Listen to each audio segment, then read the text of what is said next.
Hi, I am Tony Massey, and I'm a psychiatrist, addiction medicine specialist at Colmac.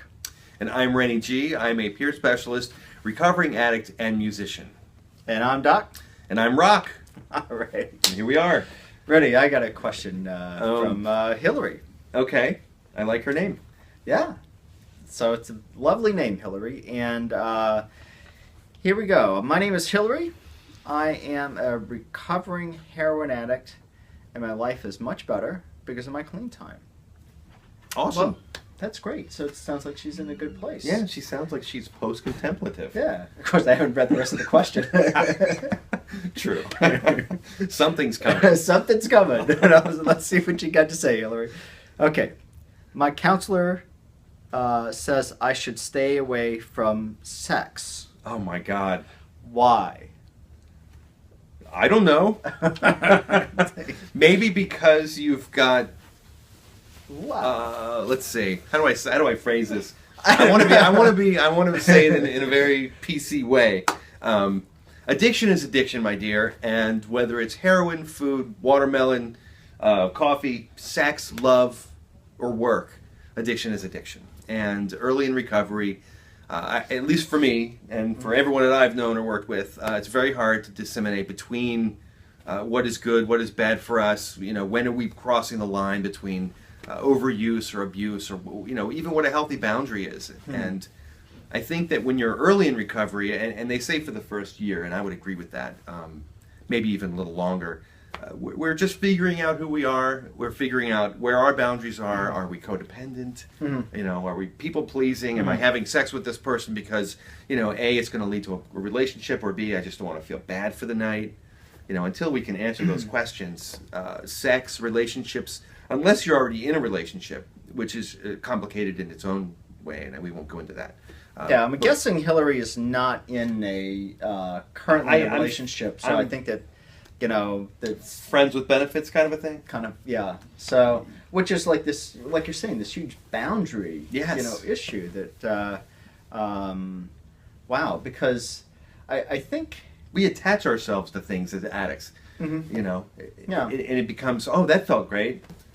Well, it's really hard because, really we're a social species. We really like to be around other people, and it's kind of, we're sort of hardwired for this. And to say, part of that relating to people just can't happen for the first, say, year in recovery, that's a really hard pill to swallow for quite a few people. Well, especially if you're used to relating to people in an overly intimate way.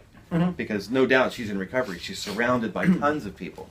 But if she's somewhat dysfunctional intimately. Now, let's maybe take a look at the why question, because that's I think she was sort of right. Say why are are people like your sponsor being such weenies about all of this? Can't so they just clinical lighten up?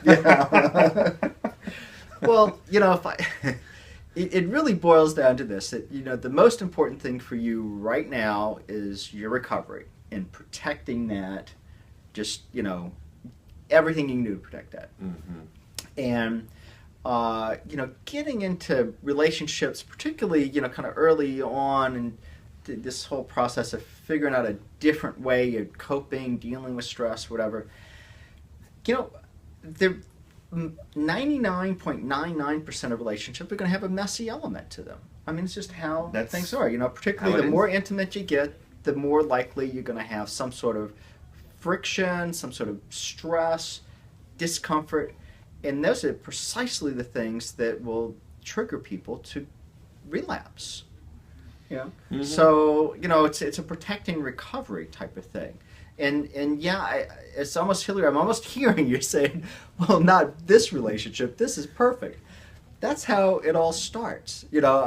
However, if, like virtually, everybody, you get into this intimate relationship, and I don't see how you can have physical intimacy without some degree of emotional intimacy as well. I agree. The friends with benefits is just, a funny phrase from the 70s. Yeah, it's just, it should be, I don't know what it should be. It doesn't make any sense to me. So you're going to end up with this emotional intensity, and it's not going to all be positive.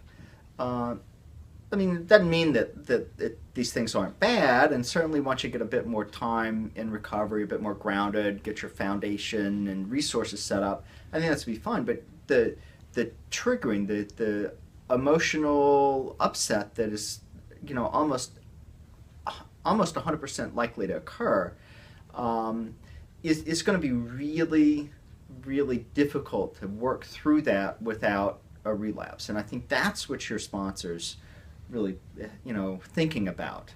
It's not just, AA or NA. It's just a bunch of people, trying to be puritanical about things. Right, holding her down. Holding her down. She's being held down. No, yeah. I agree. I think that it's sort of the delayed gratification thing too. We want what we want. We're addicts. We like feeling good. We do what we want to do, and we've lived our lives that way. Mm-hmm. And in recovery, it's sort of a time where we can say, it's good to say, okay, I've run my life to this point. Maybe it's time to pay some attention to people who might know something. Mm-hmm. And if they're saying it's a bad idea, then I would probably say that they're professionals or they're a sponsor who has significant clean time. Mm-hmm. Probably somebody to listen to. Yeah, absolutely. And you can always, when you have clean time, like you said, if you've got a year, 2 years in, you do what you want. You have a recovery program. You have control over your life. Yeah. I mean, the other option, Hillary, is just, do the experiment, see how it goes, and then the next time round, you can listen to your sponsor. Right.